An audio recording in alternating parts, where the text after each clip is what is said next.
of Macbeth. Today we hope to give you a glimpse of the staging conditions of Elizabethan England.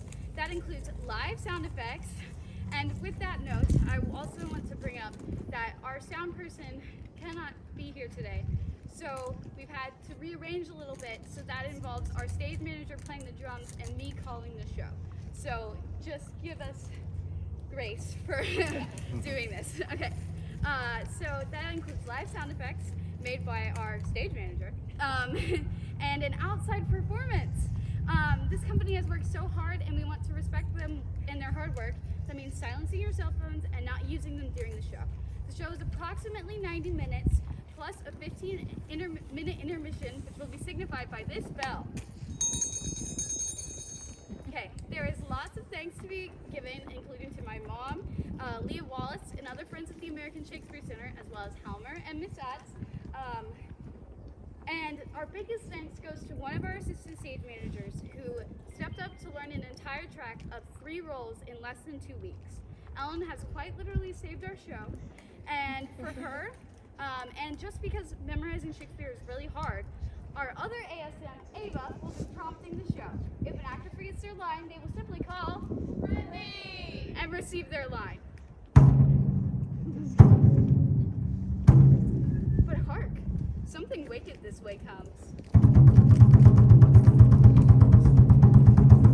When shall we see meet again? In thunder, lightning, or in rain? When the hurly-burly start, when the battle's lost and won. That will be ere the set of sun. Upon the heath, There to meet with Macbeth. Fair is foul, and foul is fair. Hover through the fog and fill the air. What bloody man is that? this is the sergeant, who like a good and hearty soldier from Tosh gets my captivity. Tell, brave friend, say to the king the knowledge of the broil as thou did leave it. Doubtful it stood, the merciless Macdonald worthy to be a rebel, for to that the multiplying villainies of nature do swarm upon him. And fortune on his damned quarry smiling, showed like a rebel's horde. But all's too weak, for brave Macbeth, well, he deserves that name. Disdaining fortune and greater steel, which smoked with bloody execution. Oh, valiant cousin, worthy gentle. Mark, King of Scotland, Mark, no sooner does his head with valor armed, compel these skipping herds to trust their heels. But the Norwegian lord began a fresh assault. Dismayed this not our captains Macbeth and Banquo? Yes, they doubly redoubled their strokes upon the foe. Except they meant to bathe in reeking wounds or memorize another Golgotha. I cannot tell, but I am faint. My gashes cry for help. So well as thy words become thee, as well as thy wounds, they smack of honor both. Go get your surgeons. Who comes here? The worthy Thane of Ross. God save the king. Whence camps thou, worthy Thane? From 5 great kings, where the Norwegian banners flout the sky and fan our people cold.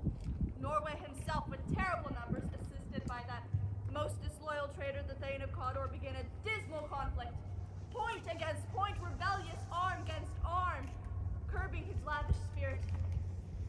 And to conclude, the victory fell on us! Oh, great happiness! No more shall that Thane of Cawdor deceive our bosom interest. Go pronounce his present death, and with his former title, greet Macbeth.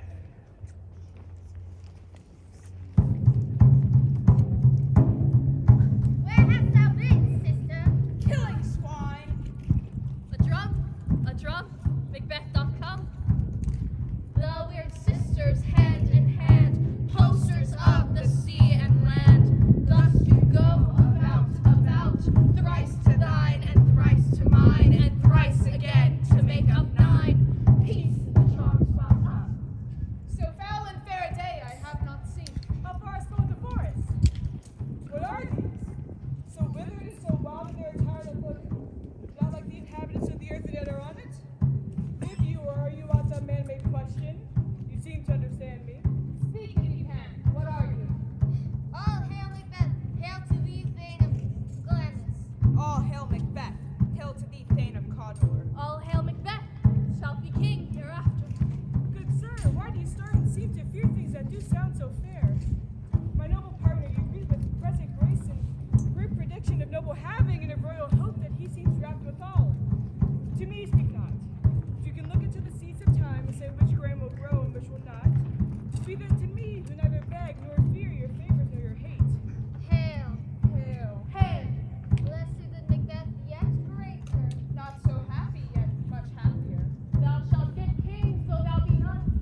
Cawdor.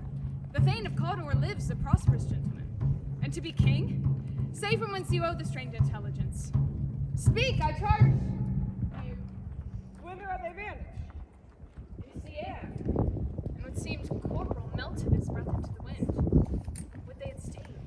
Were such things here as we do speak about? Or are we on the insane route that takes the reason prisoner? Your children shall be kings. You shall be king. And Thane of Cawdor too, went it not so. To the self-same tune and words. Who's there?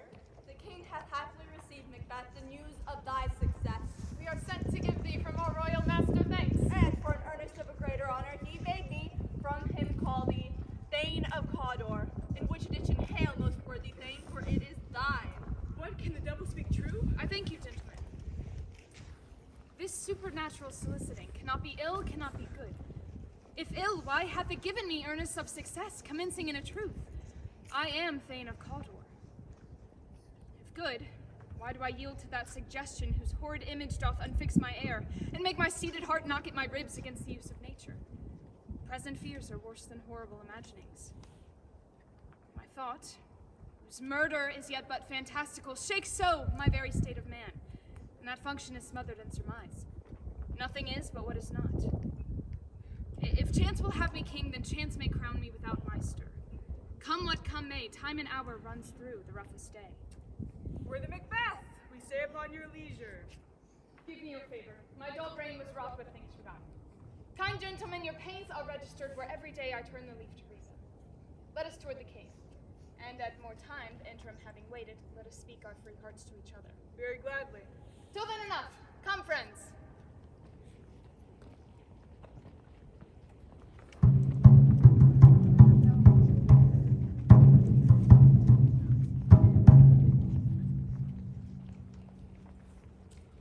Worthiest cousin, the sin of my ingratitude even now is heavy on me. Thou art so far before the swiftest wing of recompense, and slow to overtake thee, which thou hadst less deserved, that the proportion both of thanks and payment might have been mine. Only I have left to say, worst I do, and more than all can pay. The service and the loyalty I owe, in doing it pays itself. Your highness' part is to receive our duties, and our duties are to your throne, your state, your children, and your servants, which do but what they should in doing everything safe, toward your love and honor. I have begun to plant thee, and will labor to make thee full of growth. Noble Banquo, would thou hadst less deserved, nor must be known, no less to have done so. Let me enfold thee, and hold thee to my heart. There, if I grow, the harvest is your own. My plenteous joys, sons, kinsmen, thanes, and you whose places are nearest. No, we shall establish our estate upon our eldest, Malcolm, who, upon hereafter, shall be named Prince of Cumberland, which honor must not, unaccompanied, invest him only, but signs of nobleness, like stars, shall shine on all deservers. From hence to Inverness and bind us, further to you. The rest is labor, which is not used for you.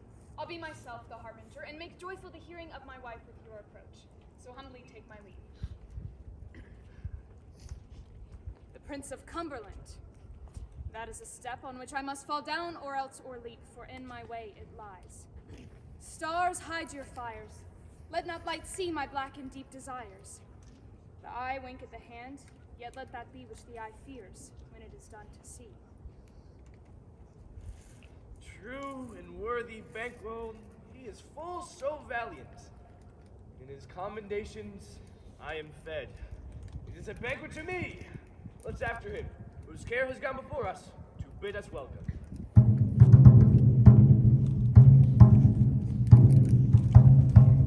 They met me in the day of success, and I have learned by the perfectest report they have more in them than mortal knowledge. When I burnt in desire to question them further, they made themselves air into which they vanished.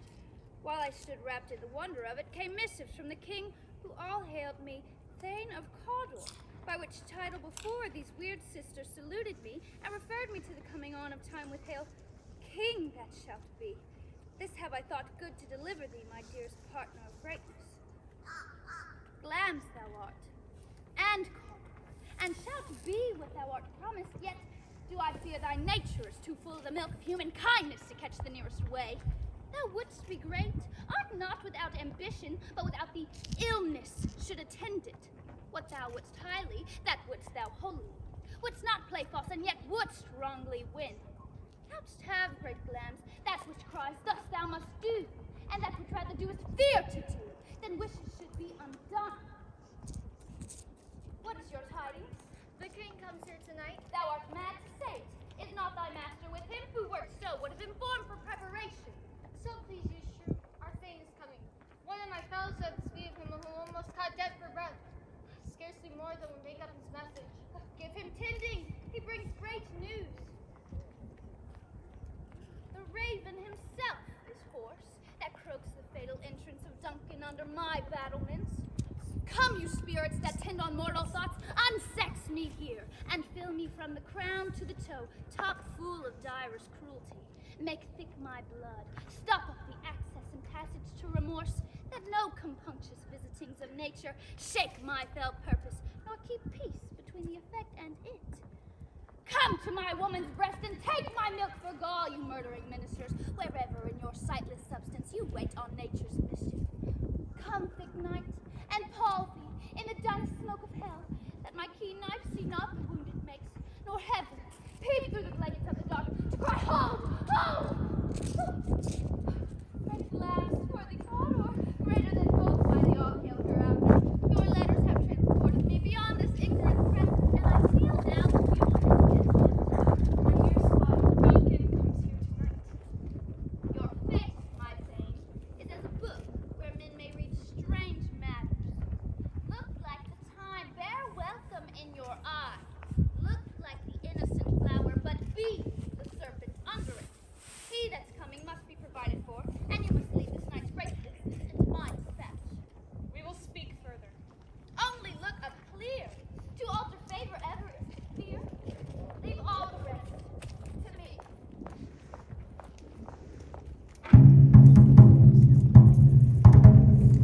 This castle hath a pleasant seat, the air nimbly and sweetly unto our gentle senses.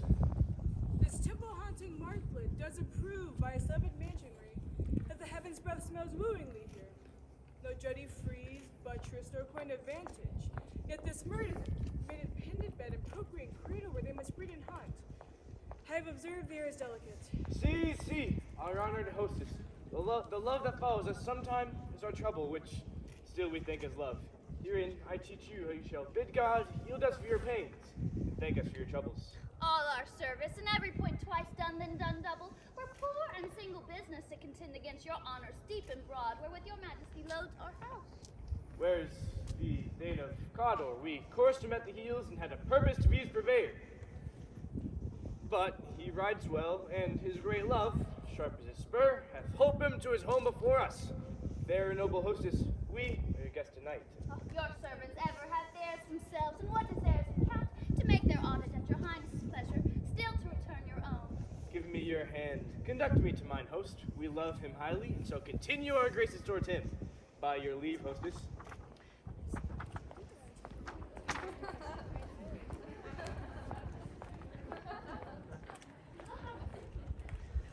If it were done when 'tis done, then 'twere well it were done quickly.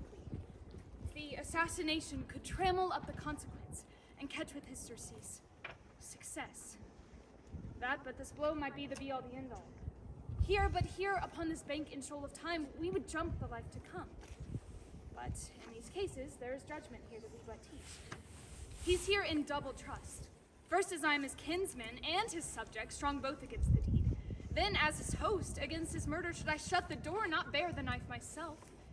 Besides, this Duncan hath borne his faculties so meek that his virtues will plead like angels. I have no spur to break the sides of my intent, only vaulting ambition, which o'erleaps itself and falls on the other. How now? What news? He is almost supped. Why have you left the chamber? Hath he asked for me? No, you not he has. We will proceed no further in this business. He hath honored me of late, and I've bought golden opinions from all sorts of people, which should be worn now in their newest gloss, not cast aside so soon. Was the hope drunk, wherein you dressed yourself? Hath it slept since, and wakes it now to look so green and pale at what it did so freely? Wouldst thou have that which thou esteemest the ornament of life?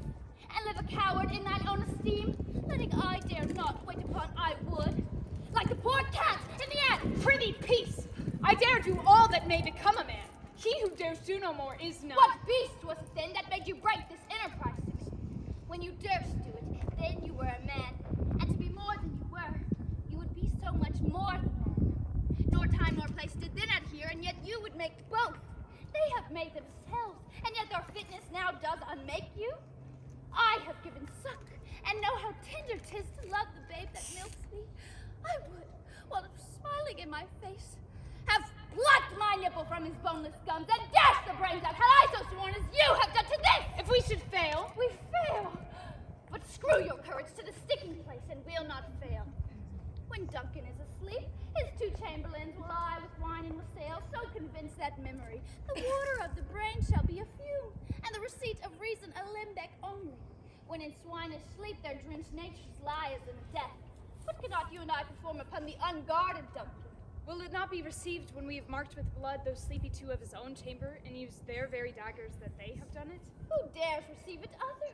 As we shall make our griefs and clamor roar upon his death. I am settled, and bind up each corporal agent to this terrible feat. Away, and mock the time with fairest show. False face must hide what false heart doth know. How goes the night, boy? The moon is down. I cannot hear the clock. And she goes down at 12. I take it 'tis later. Hold. Take my sword. There's husbandry in heaven. The canoes are all out. Take thee that too. The heavy summons I sucked that upon me, and yet I would not sleep. Merciful powers restraining me the cursed thoughts that nature gives way to in repose. Give me my sword. Who's there? A friend. All's well. I dreamt last night of the 3 weird sisters. Do you they have showed some truth? I think not of them. Yet when we can entreat in our to serve, we would spin it in some words upon that business. At your kind's leisure. Good repose the while. Thanks, sir, the like to you. Go bid thy mistress when my drink is ready, she strike upon the bell.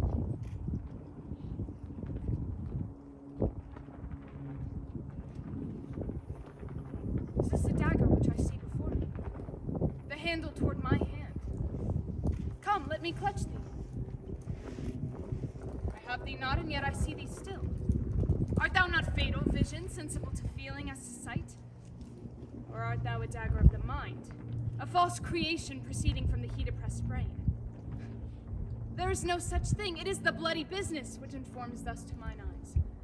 Whilst I threat, he lives. Words to the heat of deed, too cold breath gives. I go when it is done. The bell invites me. Hear it not, Duncan, for it is a knell that summons thee to heaven or to hell. That which hath made thee drunk hath made me bold. What hath quenched them hath given me fire. Hark! Peace! It was the owl that shrieked, the fatal bellman. He is about. The doors are open, and the serpent and grooms do mock their charge with snores. I have drunk their possets, that death and nature do contend about them, whether they live or die. Who's there? Alas, I'm afraid they have awakened. And 'tis not done, the attempt and not the deed confounds us. Hark! I laid their daggers ready. He could not miss them. Had he not resembled my father as he slept, I had done it. My husband. I have done the deed. Didst thou not hear a noise? I heard the owl shriek and the crickets cry, if not to speak. When? Now. As I descended. I, Hark, who lies in the second chamber? Donalbain, This is a sorry sight. a foolish thought to say a sorry sight. There's one did laugh in his sleep, and one did cry murder, that they did wake each other. I stood and heard them. They did say their prayers and addressed the These deeds must not be thought of this way, so make us mad. Methought I heard a voice cry, "Sleep no more!" to all the house. Macbeth doth murder sleep. The innocent sleep. Sleep that nets up the raveled sleep of care. Death of each day's life. Sore labor's bath. Balm of hurt minds. Chief nourisher in life's feast. Great nature's second course. What do you mean? Still he cried, "Sleep no more!" to all the house. Glamis hath murdered sleep, and therefore Cawdor shall sleep no more. Macbeth shall sleep no more. Who was it that thus cried? Why, worthy Thane, you do unbend your noble strength to think so brain-sickly of things. Go, get some water, and wash this filthy witness from your hands.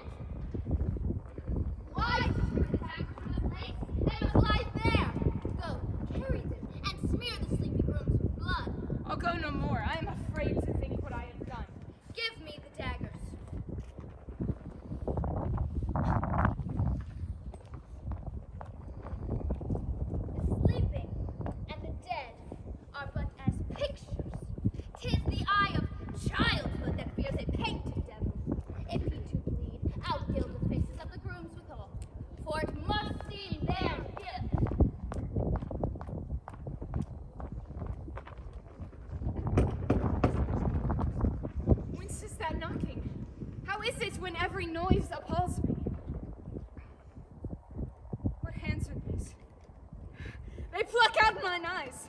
Will all great Neptune's oceans not wash the blood clean from my hand?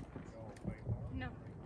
This my hand will rather the multitudinous seas in Cardinine, making the green one red.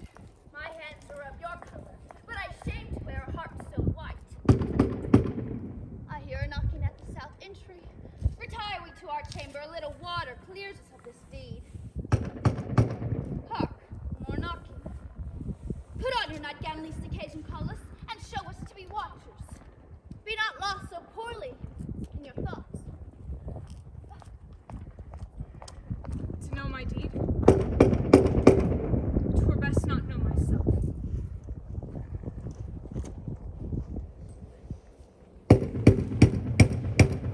Here's a knocking indeed. If a man were porter of Hell's Gate, he would have oath, turning the key. Knock, knock! Well, in the name of Beelzebub, here's a farmer that hanged himself on the expectation of plenty. Come in time, have napkins enough about you.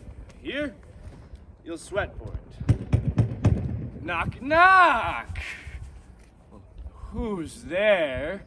Well, in the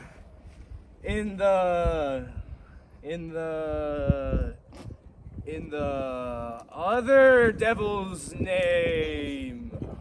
Faith, here's an equivocator that could swear in both scale against either scale, who committed treason enough for God's sake, yet could not equivocate to heaven. Oh, come in, equivocator. Knock, knock. Never at quiet. Anon, anon.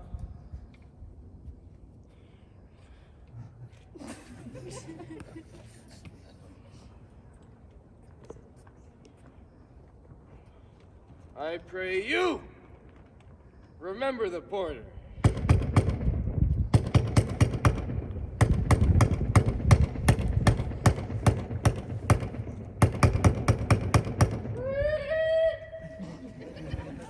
Was it so late, Fred? Ere you went to bed, did you do lie so late? Faith, sir, we were carousing to the second cock. Sir, and drink, sir, is a great provoker of three things. What three things does drink especially provoke? Marry, sir, nose painting, sleep, and urine. Lechery, sir, it provokes, and it unprovokes. It provokes the desire, takes away the performance. Therefore, much drink may be said to be an equivocator with lechery. It makes him, it mars him, it sets him on, takes him off, it persuades him, and it disheartens him. It makes him stand to and not stand to. In conclusion, equivocates him in his sleep, and giving him the lie, leaves him. I believe drink gave thee the lie last night. That it did. The very throat on me, I requited him for his lie, and I think, being too strong for him, though he took up my legs sometime, yet I made a shift to cast him. Is thy master stirring? Our knocking is awake. Come.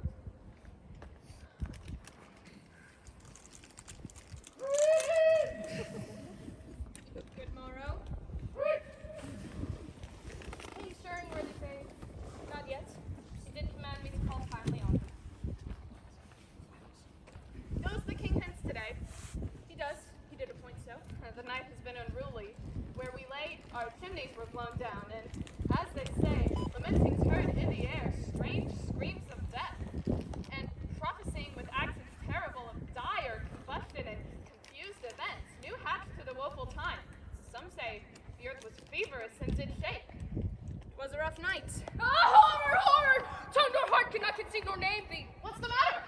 confusion now hath made his masterpiece.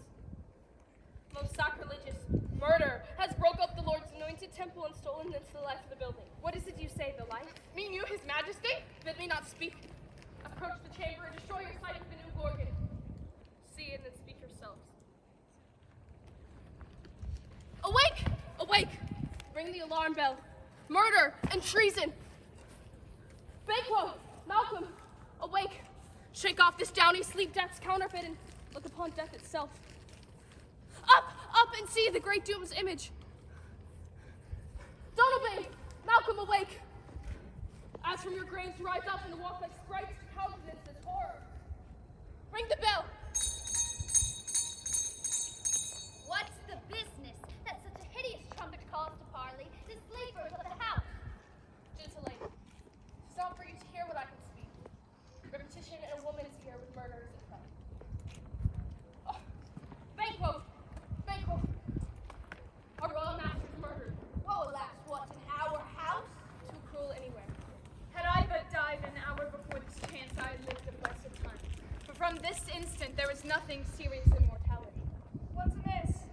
You are, and do not know it. The spring, the head, the fountain of your blood is stopped. The very source of it is stopped. Your royal father's murdered.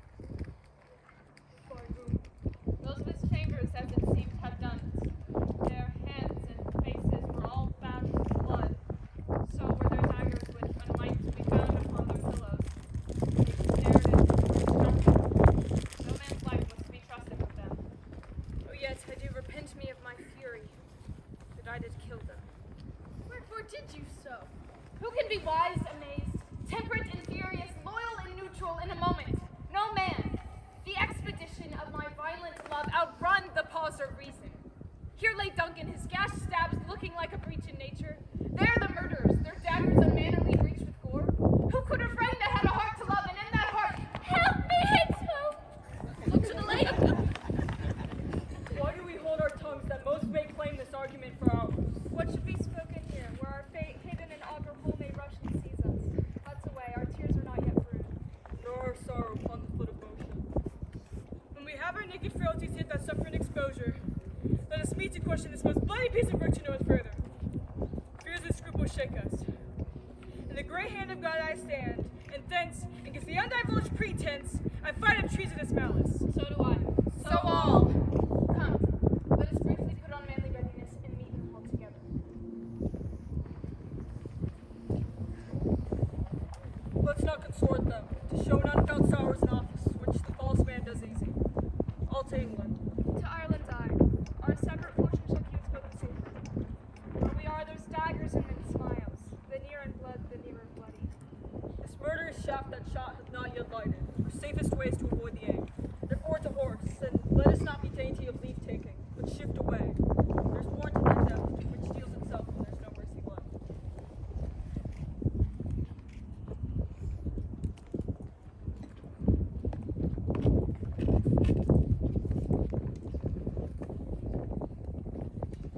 Threescore and 10, I can remember well. Within the volume of which time I have seen hours dreadful and things strange. But this sore night hath trifled former knowings. Good father, thou seest the heavens as troubled, with man's axe threatens his bloody stage. By the clock 'tis day, and yet dark night strangles the traveling lamp. Is night's predominance or day shame that darkness does the face of earth entomb, when living light should kiss it? 'Tis unnatural indeed, even like the deed that's done.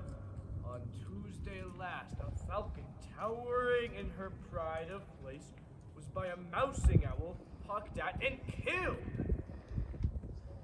And Duncan's horses, a thing most strange and certain, beauteous and swift, the minions of their race turned wild in nature, broke their stalls, flung out, contending against obedience as they would make war with mankind.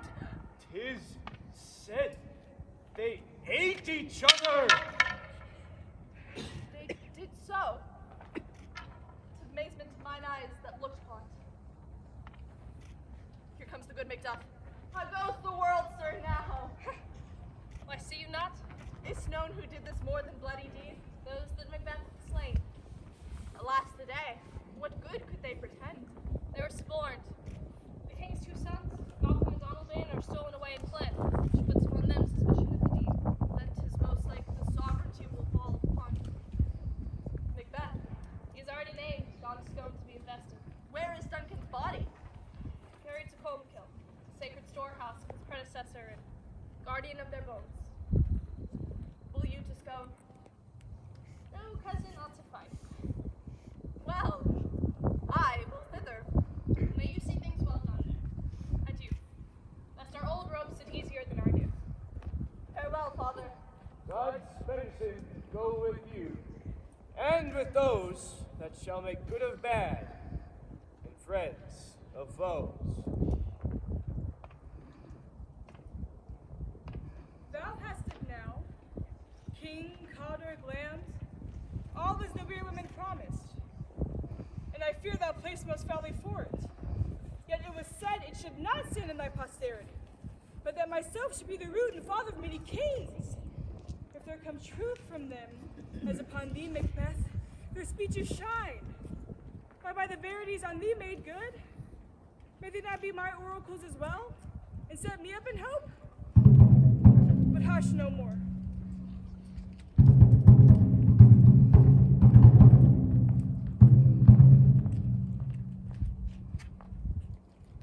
Tonight we'll hold a solemn supper, sir, and I'll request your presence.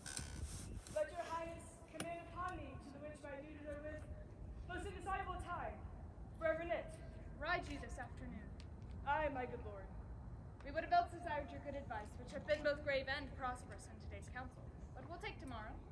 Is it far you ride? As far, my lord, as will fill up the time twixt this and supper. Go not my horse the better. I must become a borrower of the night for a dark hour or twain. We hear our bloody cousins are bestowed in England and in Ireland, not confessing their cruel parricide. Goes Fleance with you? Aye, my good lord. Our time does call upon us. I wish your horses swift and sure of foot, and so do commend you to their backs. Farewell. Sirrah, a word with you. Attend these men our pleasure. To be thus is nothing but to be safely thus. Our fears in Banquo stick deep, and in his royalty of nature reigns that which would be feared. He chid the sisters the first day they placed the name of king upon me, and bade them speak to him. Then, prophet-like, they hailed him father to a line of kings. Upon my head they placed a fruitless crown, no son of mine succeeding. If it be so, then for Banquo's issue have I filed my mind. For them, the gracious Duncan, have I murdered, put rancors in the vessels of my peace to make them kings, the seeds of Banquo kings. Rather than so, come fate into the list and champion me to the utterance. Who's there? Go to the door and stay there till we call. Was it not yesterday we spoke together? It was so, please your highness. Well then, have you considered of my speeches? Know that it was Banquo, in times past, who held you so under fortune. You made it known to us. I did so, and went further, which is now our point of second meeting. Do you find your patience so predominant in your nature that you could let this go? We are men, my liege. Aye, and the catalogue ye go for men. I am one, my liege, whom the vile blows and buffets of the world has so incensed that I am reckless in what I do, to spite the world. And I another, so weary with disasters, tugged with fortune, that I would set my life on any chance to mend it or be rid on't. Both of you know Banquo was your enemy. True, my lord. So is he mine. We shall, my lord, perform what you command us. Though our lives, your spirits shine through you. Within the hour, I will advise you where to plant yourselves. Fleance, his son, whose absence is no less material to me than that of his father's, must embrace the fate of that dark hour. We are resolved, my lord. I'll call upon you straight. Abide within. It is concluded. Banquo thy soul's flight, if it find heaven, must find it out tonight. Not had, all spent, where our desire is got without content. 'Tis safer to be that which we destroy, than by destruction dwell in doubtful joy. How now, my lord, why do you keep alone? Of sorriest fancies your companions making, using those thoughts which should indeed have died within they think on. Things without all remedy should be with hath regard. What's done is done. We have scorched the snake, not killed it. Duncan is in his grave. After life's fitful fever, he sleeps well. Nothing can touch him further. Gentle, my lord. Sleep over your rugged looks. Be bright and jovial among our guests tonight. So shall I, love, and so I pray be you. And make our faces vizards to our hearts, disguising what they are. You must leave this. Oh, full of scorpions is my mind, dear wife. Thou knowest that Banquo in his Fleance lives. But in them nature's copies not return. There is comfort yet. They are assailable. There shall be done a deed of dreadful note. What's to be done? Be innocent of the knowledge, dearest Chuck, till thou applaud the deed. Come, sealing night, cancel and tear to pieces that great bond which keeps me pale. Good things of the day begin to droop and drowse, till night's black agents to their praise do rouse. So prithee, go with me.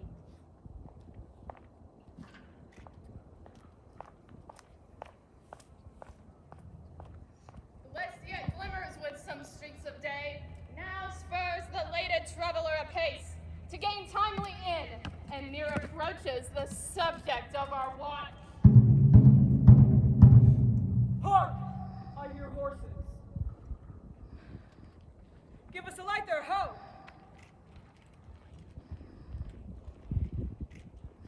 There'll be rain tonight. Let it come down. With treachery! Fly, Macduff, fly! Fly, fly!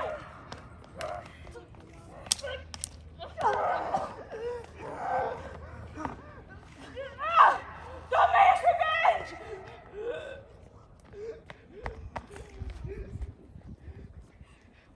There is but one down. The sun is split! We have lost this half of our affair! Well, let's away and say how much is done.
And play the humble host.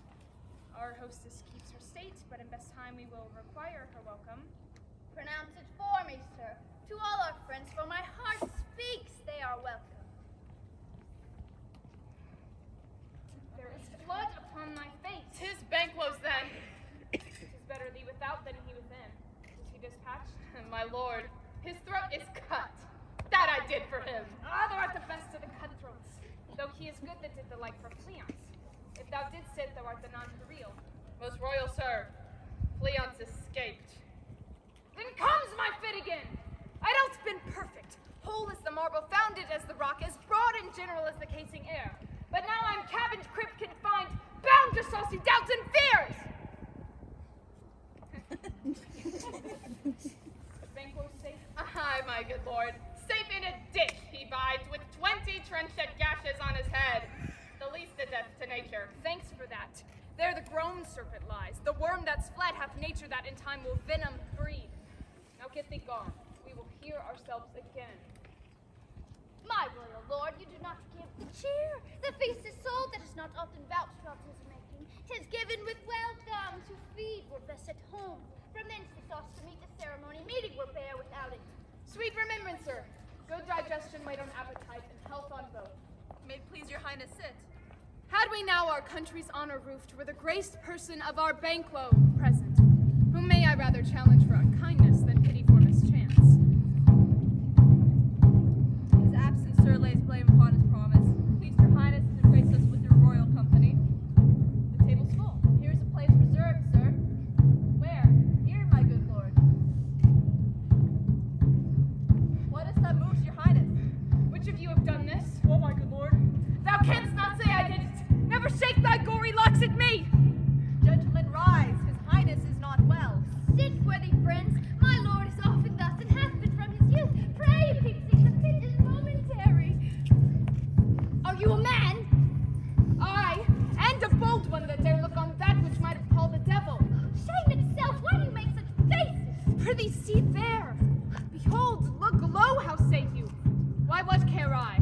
If thou canst not, speak too. What? Quite unmanned in folly. If I stand here, I saw him. Fie for shame. The times has been that when the brains were out, the man would die, and there an end. But now they rise again with 20 mortal murders on their crowns and push us from our stools? This is more strange than such a murder is. My royal lord, your noble friends do lack you. I do forget. Do not muse at me, my most worthy friends. I have a strange infirmity, which is nothing to those that know me. Come, love and health to all, then I'll sit down. Give me some wine. Fill. Full! I drink to the general joy of the whole table, and to our dear friend, Banquo, whom we miss. Would he were here. To all and to him we thirst, and all to all. Duties and the pledge. Avaunt! And quit my sight! Let us the earth hide thee! Thy bones are marrowless, thy blood is cold. Thou hast no speculation in those eyes that thou dost glare with. Think of this, good peers, but as a thing of custom. 'Tis no other, only it spoils the pleasure of the time. What man dare? I dare. Take any shape but that, and my firm nerves shall never tremble. Hence, horrible shadow, unreal mockery, hence! You have displaced mercy, broke the good meeting with most admired disorder. Can such things be and overcome us like a summer's cloud without our special wonder? You make me strange even to the disposition that I owe, when I think you can behold such sights and keep the natural ruby of your cheeks, while mine are blank with fear! What sights, my lord? Pray speak not. He grows worse and worse. Question enrages him. At once, good night. Lay off upon the order of your going, but go at once. Good night, and better health attend his majesty. A kind good night to all.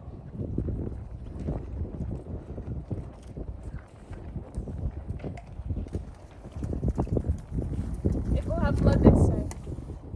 Blood will have blood. Stones have been known to move and trees to speak. Augurs and understood relations have by troughs, rooks, and magpies brought forth the secrets to man of blood. What is the night? Almost at odds with morning. Which is which? How sayest thou Macduff denies his person at our great bidding? Did you send to him, sir? I hear it by the way, but I will send. I will tomorrow to the Weird Sisters. More shall they speak, for more I am bent to know. By the worst means the worst. For mine own good, all causes shall give way. I'm in blood, stepped in so deep that should I wade no more, returning were as tedious as go over. You lack the season of all natures. Sleep. Come, all to sleep. My strange and self-abuse is the initiate fear that wants hard use. We are yet but young, indeed.